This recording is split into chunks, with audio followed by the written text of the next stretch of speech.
Can you imagine Greg Sankey if the SEC champion does not make the college football playoff? His head would explode. And I'm not saying they won't. Yeah. But I would have there'd be arguments. It would take. We haven't had a full-on crazy, insane playoff field yet. The first one, in my memory, was close. That one was a little bit bonkers, but we haven't had a full-on pull your hair out. The debates have kind of just, there's been some drama. There was it Ohio State versus Alabama that year for the fourth spot? Yeah, 17.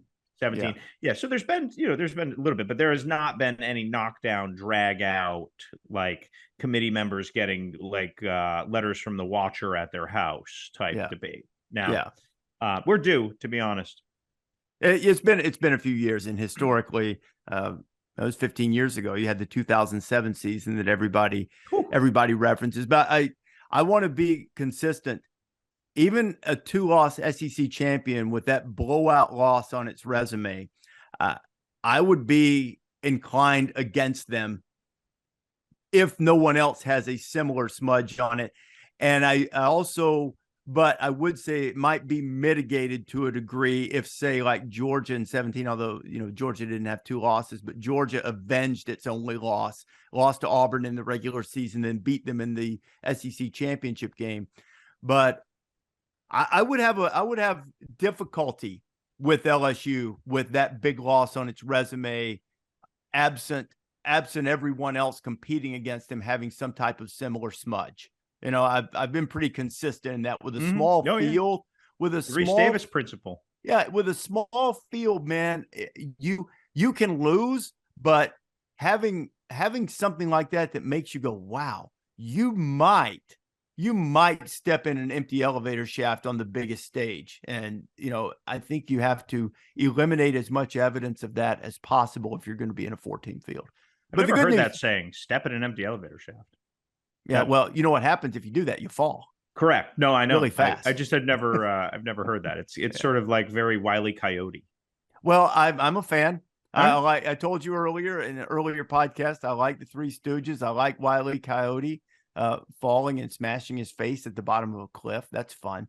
It's educational for kids too, because we're just turning all the Gen Z off the pod right now. They just went to TikTok they should be into it. They watch it on the old stuff. That's what someone said about the advent of all the streaming services and all the Watcher and all of this stuff.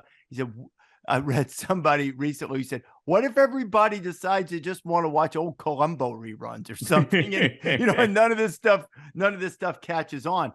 But quick story about that, people say, well, how do you like the Three Stooges and Wile E. Coyote? It's violent.